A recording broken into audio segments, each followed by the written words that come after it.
You often hear people say that women possess a sixth sense, a mystical intuition that warns them of danger lurking in the shadows. But after everything I have survived, I have come to believe that a woman's sharpest survival tool is not her intuition, but her hearing. We hear the lies hidden beneath layers of sweet, calculated words that are designed to disarm us. We hear the betrayal echoing in the deafening silence of a phone call that was never returned. And sometimes, like tonight, we hear the brutal, unvarnished truth spoken through the heavy haze of expensive wine and thick cigar smoke. I am sitting at table number 4 at the Prime, one of the most exclusive and dimly lit steakhouses in Chicago's West Loop. The ambient lighting is intentionally low, designed to flatter the wealthy patrons and hide the sins etched into their tired faces. I am wearing a turquoise silk dress that my husband Victor explicitly chose for me to wear this evening. He did not choose it because it complements the green in my eyes or the tone of my skin. He chose it solely because it matches the shade of his new Italian silk tie perfectly, creating a visual harmony for his public image. I am nothing more than an accessory to him, a prop to enhance his image of success, much like his gold watch or his leased luxury car. Victor is standing up now, his hand clutching a glass of vintage Cabernet that I paid for with my credit card 15 minutes ago while he pretended to be in the restroom. His face is flushed, a toxic mix of too much alcohol and the adrenaline rush of being the center of attention. Surrounding us are his friends, Rick and Mike, along with their wives. Women who have learned to smile too much and say far too little. Victor claps a heavy, possessive hand on Rick's shoulder, laughing loudly, revealing teeth that are stained purple by the red wine. And then he says it, the sentence that will finally sever the last fraying thread holding my life together. He lowers his voice conspiratorially, leaning in as if sharing a state secret. But he intends for everyone at the table to hear every syllable. Come on, guys, stop joking around. I am being completely serious with you right now. I only married Ariana out of pity because I felt sorry for her solitary existence. Look at her, sitting there like a statue, completely devoid of any spark or charisma. She is always buried in her hospital work. She is boring, she is dry, and she has no life outside of her patients. Who else but me would have taken in a woman who acts like an old maid in her 30s and given her a semblance of a life? Nobody else wanted her. So I stepped in and did her a massive favor by making her my wife. The silence that follows his declaration is brief, but it feels like it stretches on for an eternity, sucking the oxygen out of the room. Then Rick and Mike burst into laughter, a harsh, grating sound that cuts through the ambient jazz music like a serrated knife. The wives glance at me, their eyes darting away quickly, masking their pity with nervous sips of ice water, terrified that their own husbands might agree. What do they expect me to do in this moment of absolute public humiliation? Do they expect a single tragic tear to roll down my cheek, signaling my defeat? Do they expect me to throw my glass of wine in his face and scream in outrage, creating the scene they secretly crave? Or do they expect me to look down at my cold steak, humiliated and defeated, accepting my role as the punchline of his joke? In the old script of my life,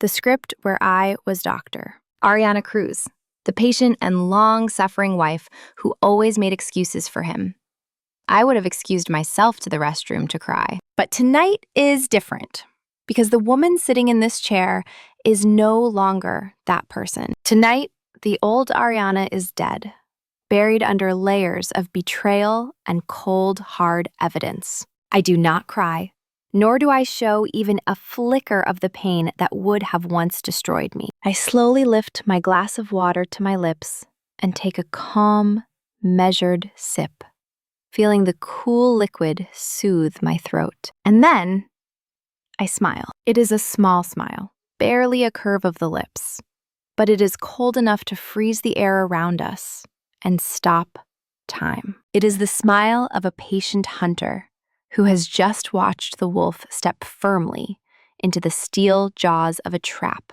that was laid months ago. Victor looks at me, a flicker of confusion crossing his glazed eyes, but his arrogance blinds him to the danger staring him in the face. He thinks I am smiling to save face in front of his friends. He thinks I have finally accepted my role as the charity case in his life, grateful for his crumbs of affection. He has no idea what is sitting inside the Hermes bag, resting against my ankle, under the table. Inside that bag, there is no makeup, no tissues for drying tears, and no breath mints. There is a thick manila envelope containing 50 pages of detailed bank statements dating back 3 years. There are surveillance photos of him entering an underground casino in Chinatown on nights he said he was working late. There are receipts from a jewelry store for a diamond necklace that I never received, but another woman did. And most importantly, there is a divorce settlement, already signed by me, and a criminal file that will send him to prison for fraud. You are absolutely right, Victor, I say, my voice clear and steady, cutting through their laughter like a surgical scalpel. You really are a saint for saving me from my lonely, pathetic life. Victor raises an eyebrow, looking pleased with himself, turning to his friends to bask in his victory. See, my wife knows her place. She is very grateful for everything I do for her. I look him straight in the eyes, my gaze unblinking, holding his stare until his smile begins to falter. Because if it weren't for you, Victor, I never would have learned just how expensive it is to keep a parasite as a pet. The laughter at the table dies instantly, choked off as if someone had cut the vocal cords of everyone present. The air in the room seems to vanish, replaced by a tension so thick it is almost suffocating. But before I show you the beautiful chaos that is about to unfold, I need to take you back to where this began. You need to understand how a 31-year-old pediatrician, a woman of science and logic, allowed herself to fall into this pit for 6 years. You need to understand that monsters do not always hide under the bed or in dark alleys. Sometimes they sleep right next to you, whispering that they love you while they sharpen their knives in the dark. Let's go back to the beginning, to the illusion that blinded me to reality. It was 6 years ago, and Chicago was basking in the golden glow of early autumn, painting the city in warm hues. I was 25, fresh out of my residency at Chicago General Hospital, exhausted, but full of hope. I had everything a young woman could want: a career saving lives, financial independence, and a future full of promise. But I also had a lonely heart that was desperate to be filled after years of studying and solitude. I met Victor at a wedding in Lake Geneva, surrounded by the sparkling water and the scent of expensive perfume. He looked like a prince who had just stepped out of a business magazine, confident and commanding. He wore a navy suit that fit him like a second skin, a Rolex that caught the light, and a smile that made my knees weak. "Are you a doctor?" he asked me as we danced, his hand warm and firm on my waist. That is a noble profession, Ariana. One that requires true dedication and intelligence. I admire women with intellect. I am so tired of models who have nothing to say but complain about the weather. That was his first psychological hook, perfectly aimed at my deepest insecurity. He targeted my intellectual vanity, knowing that I prided myself on my mind more than my looks. He made me feel superior, special, different from the other women he could have had, but chose to ignore. He introduced himself as a venture capitalist, a man who moved millions and built empires with a single phone call. He spoke of tech startups, real estate markets in Europe, and high-stakes mergers that sounded incredibly impressive. I believed him because I wanted to believe that someone like him could exist for someone like me. Why wouldn't I believe him when he looked the part so perfectly? He drove a luxury car, he wore designer clothes, and he spoke the language of money with fluency and ease. But there were red flags, warning signs that I chose to ignore because I was blinded by the fantasy of a perfect love. On our third date, we went to a 5-star French restaurant where the menu had no prices. When the bill came, his credit card was declined, creating a moment of awkward silence. "Damn it," he muttered, looking at his phone with a frown of annoyance and disbelief. He made a fake call, speaking loudly enough for me to hear every word of his frustration. "John, why is my account frozen right now? What do you mean the audit for the merger has locked my assets for the next 48 hours? He hung up and looked at me with apologetic eyes that seemed so sincere in that candlelight. "Ariana, I am so sorry. The bank has frozen my accounts during this audit process. It is standard procedure. It happens when you move large sums internationally. You know how strict the regulations can be these days." I immediately pulled out my own card, eager to save him from embarrassment. "Let me get this," I said, feeling bad for him, feeling privileged to help a man of his stature in a moment of need. "I promise I will pay you back double when this deal closes," he said, squeezing my hand across the table. That moment established the financial dynamic of our entire marriage, though I did not know it then. My money became our money, freely available for his needs and his lifestyle. His money was always frozen, always invested, always coming next week, but never actually arriving. We got married a year later in a ceremony that cost more than my annual salary. It was a fairy tale wedding at the Ritz-Carlton, with imported flowers and a string quartet playing classical music. And I paid for every single rose petal, every bottle of champagne, and every hour of the band's time.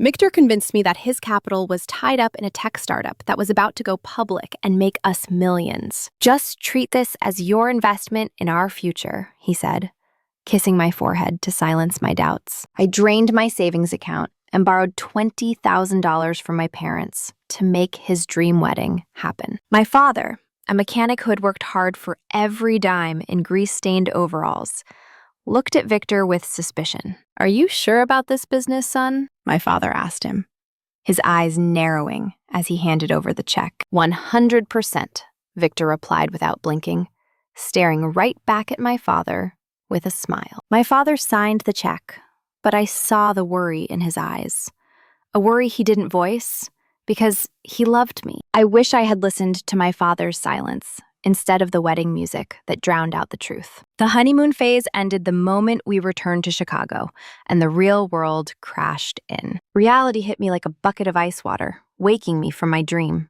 I went back to the grueling schedule of a pediatrician, working 36-hour shifts that left me physically broken. I would come home at 6 in the morning, smelling of antiseptic and exhaustion, only to find Victor asleep in our bed. He would wake up at noon, drink the coffee I brewed before I collapsed, and sit at his computer. "Are you working?" I would ask, trying to keep the hope alive in my voice. "Analyzing the Tokyo markets," he would reply without looking at me, his eyes glued to the screen. I later learned that the screen was not showing stock charts or financial news, but online poker tables. 3 months into the marriage, the financial bleeding began in earnest. "Ariana, I need $2,000 urgently," he said one evening, pacing the living room floor. "This is a golden opportunity. Inside information on a pharmaceutical stock that is about to explode." I hesitated, telling him that money was meant for my mother's roof repair, which was leaking badly. Victor slammed his hand on the table, his face twisting into sudden anger that frightened me. "You are so small-minded, Ariana. Always thinking about pennies when I am thinking about millions. Do you want to work shifts for the rest of your life, slaving away in that hospital? I am trying to build an empire for us, and you are worried about a few $1,000s for a roof." He twisted the narrative, making me feel guilty for being responsible. He made my caution look like selfishness, and his gambling look like visionary ambition. He made his greed look like ambition for our family, and I fell for it because I wanted to support him. I gave him the money, and of course, the stock mysteriously crashed the very next day. The money was gone, vanished into the ether of his lies. $2,000 became $5,000, then $10,000, as the demands grew larger and more frequent. The excuses changed, but the pattern remained exactly the same. He was investing in a restaurant that never opened because of permit issues. He was buying crypto that got hacked by imaginary cyber criminals. He was importing wine that got stuck in customs due to bureaucratic red tape. I was like a frog being slowly boiled alive, not realizing the danger until the water was scalding. I worked extra shifts, I picked up holiday hours, I exhausted myself to fill the black hole of his bad investments. But the money wasn't the worst part of the nightmare. The worst part was he began to dismantle my mind and my sense of reality. This is where the story gets darker, where it shifts from bad marriage to psychological warfare. This is where I realized he wasn't just lazy or unlucky. He was calculating and cruel. It started small, with tiny things that made me question my memory. Gaslighting is a slow poison, administered drop by drop until you are paralyzed. I would come home and put my keys in the bowl by the door, just like I always did, every single day. But the next morning, they would be gone, vanished from the spot where I knew I left them. I would panic, searching everywhere, overturning cushions, running late for my shift at the hospital. Victor would stand there, sipping his coffee, shaking his head with a look of pity. Ariana, you are so forgetful lately. It is getting worse every week. Look, they are right here in the refrigerator, next to the milk. Why did you put your keys in the fridge, Ariana? I would stare at the keys, confused, my mind racing to find an explanation. I didn't put them there, I would think. But then doubt would creep in. Did I? Maybe I was just tired from the 30-hour shift. Maybe the long shifts were getting to me and affecting my brain. Then, documents started disappearing from my home office. Important papers from the hospital, insurance forms, tax documents. Victor would find them in the trash can in the kitchen. Honey, why did you throw these away? You need these for your taxes. You are acting really strange, Ariana. Are you feeling okay? He began to plant seeds of doubt in my mind about my own sanity and competence. He would tell our friends, in front of me, that I was having episodes of confusion. Oh, don't mind Ariana. She is just overworked and confused again. She doesn't know what she is saying. She forgets things all the time now. It is really concerning. I started to believe him because he was my husband. And I trusted him. I started to question my own memory, my own perception of reality. I even went to see a neurologist at my hospital, terrified that I had early onset dementia or a brain tumor. The scans came back clean, showing a perfectly healthy brain. But Victor insisted they missed something, that the doctors were wrong. You should see a psychiatrist, he whispered one night in bed, stroking my hair. Maybe you need medication to help you think clearly. Maybe you need to take a break from work and let me handle the finances for a while so you can rest. That was his goal all along, I realize now. Total control over my life and my assets. If he could prove I was incompetent, he could get power of attorney over me. He could access my trust fund, my retirement accounts, and everything I had worked for. But he made one mistake. The mistake that all narcissists eventually make. He got careless because he thought he had already won the game. It was a stormy night last October, with rain lashing against the windows of the ER. I was in the trauma room, stitching up a patient's forehead, when my phone buzzed in my pocket. It was a notification from my bank, lighting up the screen. Transaction declined. Insufficient funds. I froze, the needle hovering over the patient's skin. I had just been paid the day before. There should have been $6,000 in that account. That money was set aside for my father's heart medication and the mortgage payment due tomorrow. I opened the banking app, my hands shaking so hard I almost dropped the phone. Balance, $12.45. The transaction history showed a wire transfer of $5,900 to an account labeled V. Vance Global. He had wiped me out completely. He didn't ask me for the money. He didn't explain why he needed it. I called him immediately, but it went straight to voicemail. I left the hospital in a daze, ignoring the rain soaking my scrubs, and took a taxi home. The apartment was empty when I arrived. dark and silent. It smelled of stale cigar smoke and cheap cologne, the scent of his betrayal. On the dining table, buried under a pile of junk mail, I saw a letter. It wasn't a note from him, apologizing or explaining where he went.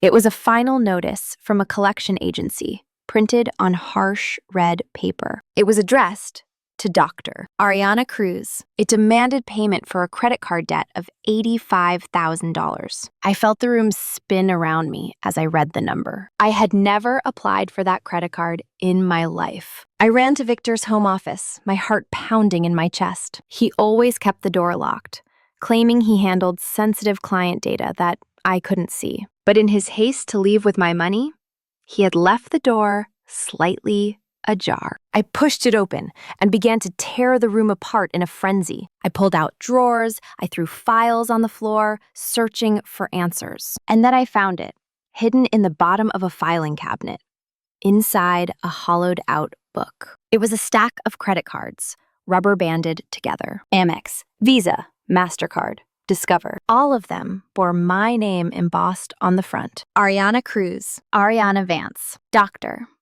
A. Cruz. They were all maxed out to their limits. Gambling debts, cash advances, luxury hotels, jewelry stores, and beneath the cards, I found a black leather notebook. I opened it, expecting to see numbers or betting odds or financial calculations. But what I found was far more terrifying than simple theft. It was a journal, written in Victor's distinct, sharp handwriting. It wasn't a diary of feelings. It was a strategic battle plan to destroy me. Page 1, Phase 1, liquidate cash assets. Checkmark next to it. Page 2, Phase 2, max out credit lines under her name. In progress. Page 3, Phase 3, establish a history of mental instability. I stopped breathing as I read the words. I read the notes under Phase 3, detailing his psychological torture. Gaslight her about lost keys to make her doubt her memory. Move objects to confuse her and increase her anxiety. Tell friends she is forgetting things to build witnesses for her incompetence. Induce stress and sleep deprivation to weaken her mental state. Goal: power of attorney. Phase 4, institutionalize, or divorce on grounds of mental incompetence to seize control of the estate. I collapsed onto the cold wooden floor, clutching the notebook to my chest. He wasn't just a gambler with a problem. He wasn't just a bad husband who made mistakes. He was a predator who had hunted me down. He didn't just want my money.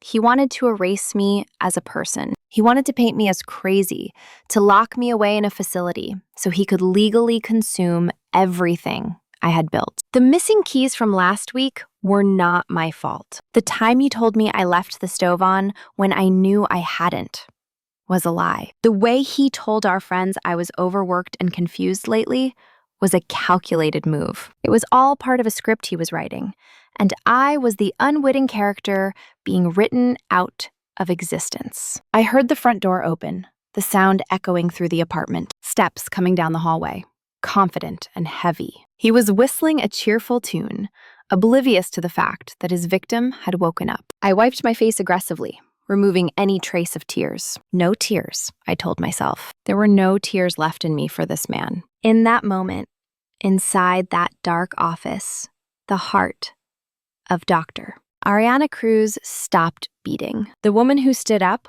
was someone else entirely.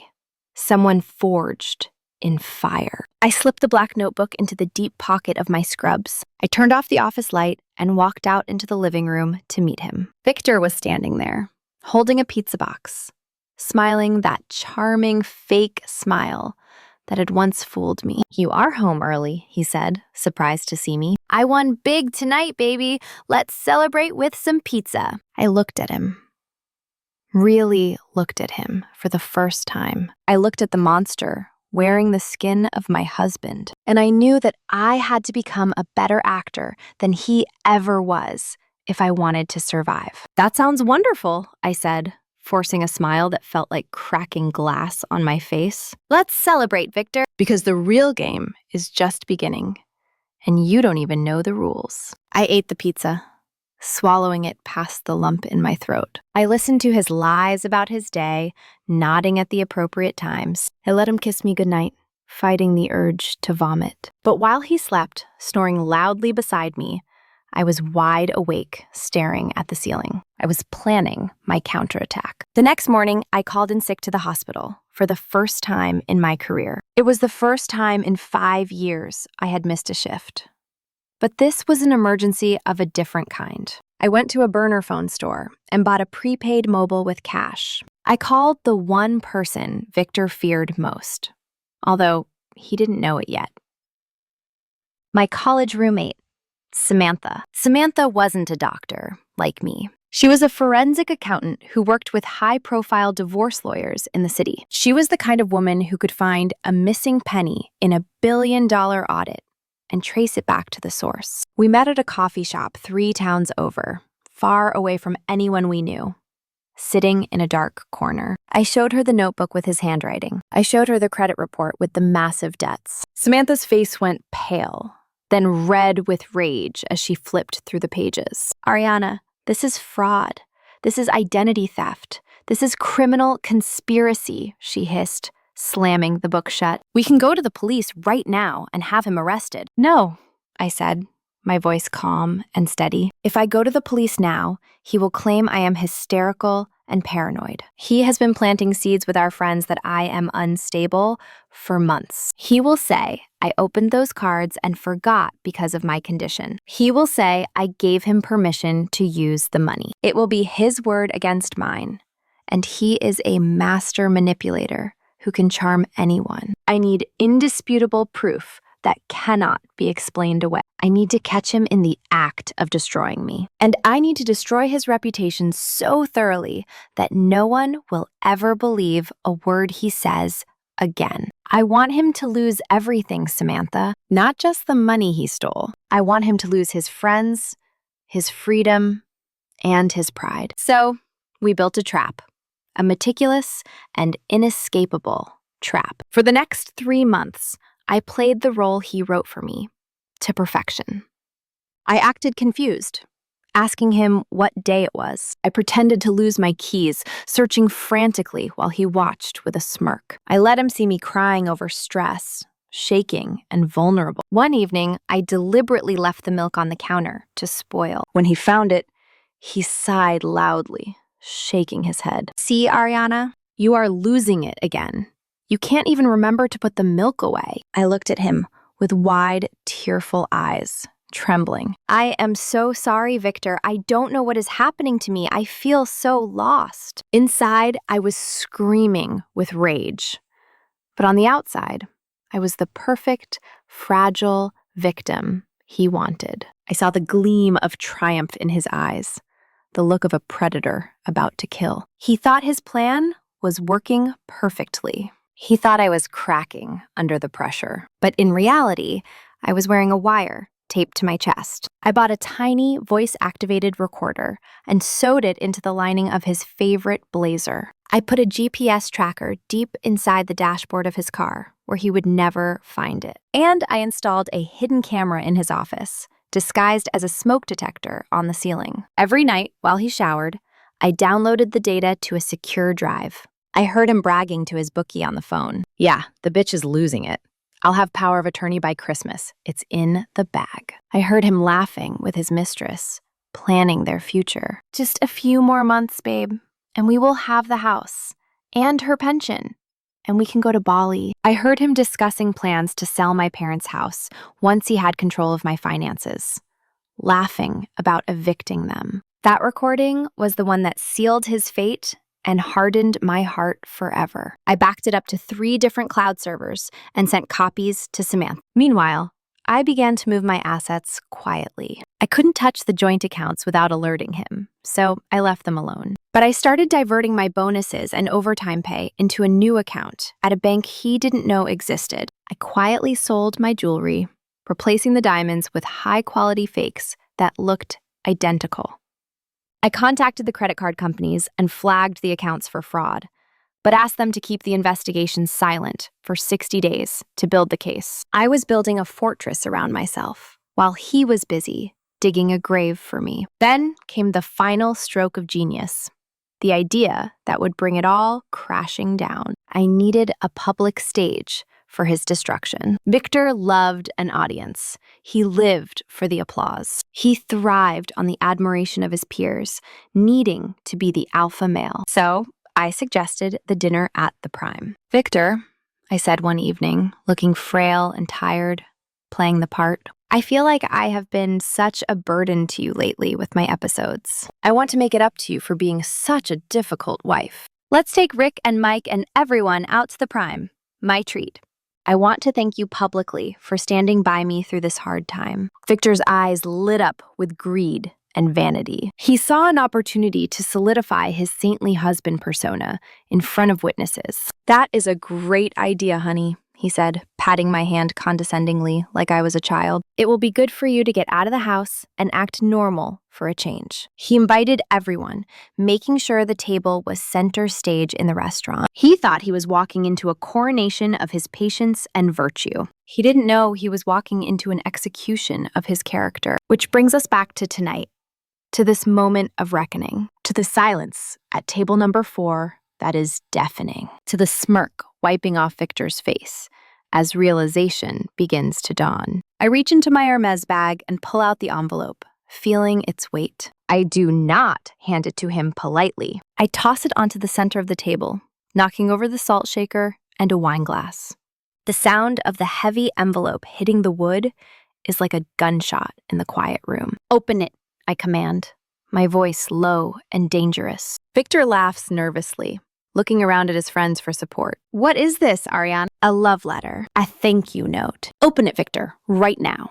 Or I will open it for you and read every line out loud to your friends and the entire restaurant." Something in my voice, a steel edge he has never heard before, makes him obey. His hand shakes slightly as he tears open the seal, the paper ripping loudly. He pulls out the first photograph, and his face goes pale. It is a high-resolution image of him kissing a woman who is definitely not me. They are standing outside the fertility clinic, her hand on her pregnant belly. The next document is the paternity test for her unborn child, showing a 99% match. The laughter at the table has died completely, replaced by shock. Rick leans in, squinting at the papers, trying to understand what he is seeing.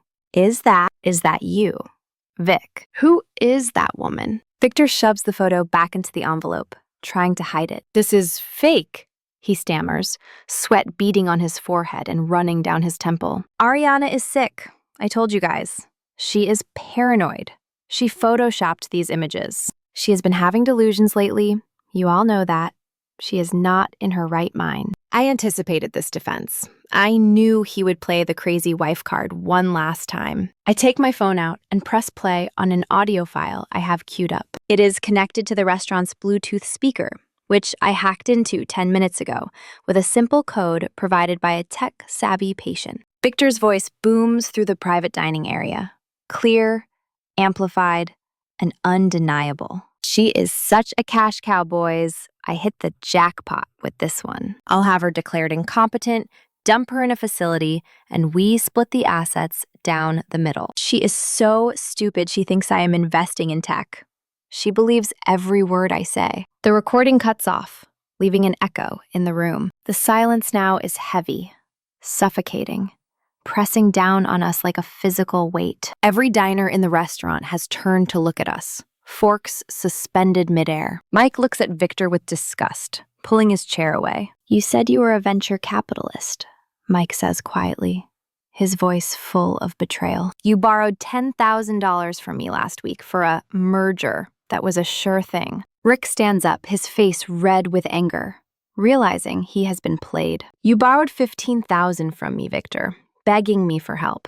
You said Ariana needed surgery. You said she was dying of a brain tumor." Victor looks around, panic setting in, his eyes darting for an exit.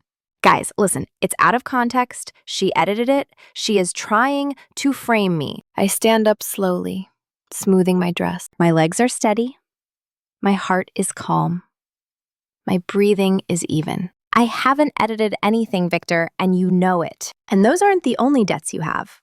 are they? I gesture to the entrance of the restaurant, where the hostess is arguing with two men. Two men in cheap suits are walking toward our table, pushing past the staff. They are not police officers. They are much worse than the law. They are the collectors from the underground casino in Chinatown, the ones you owe the most to. I sent them a text message with our location and a photo of Victor wearing his expensive watch earlier tonight. Victor sees them, and his knees buckle. All the color drains from his face, leaving him looking like a corpse. He looks like a ghost who has just seen his own grave. "Ariana," he whispers, his voice trembling with genuine terror. "What did you do? Why are they here?"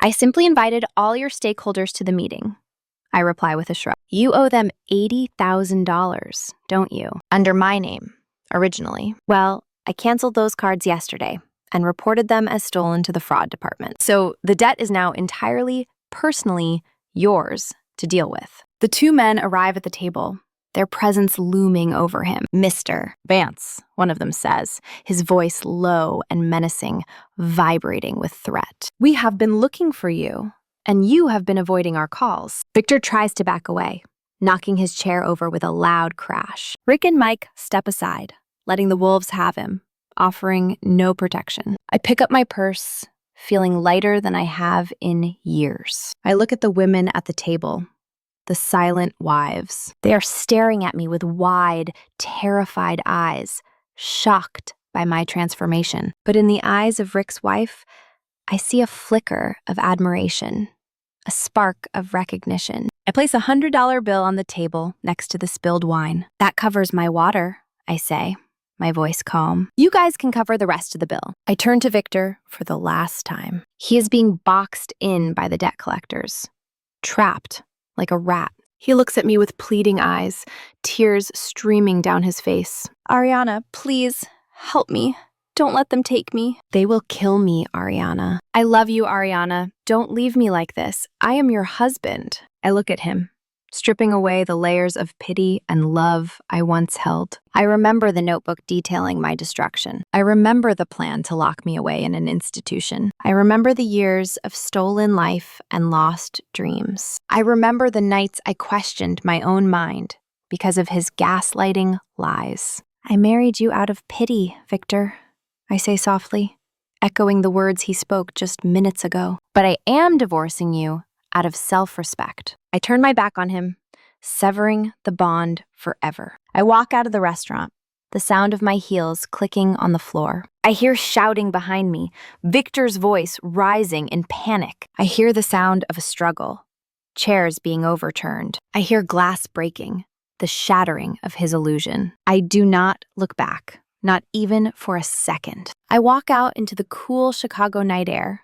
the wind hitting my face. I take a deep breath, filling my lungs with oxygen that finally feels clean and mine. I hail a taxi that is waiting at the curb. "Where to, lady?" the driver asks, looking at me in the rearview mirror. "The airport," I say, a smile touching my lips. "I have a plane to catch in 2 hours. I am taking a sabbatical from my life here. A year in Tuscany, in a villa I rented this morning. Just me, my books, good wine, and my freedom." I lean back in the seat as the city lights blur past me, turning into streaks of gold. My phone buzzes in my hand. It is a text from Samantha. "The police are on their way to the restaurant. I called them. Fraud charges filed."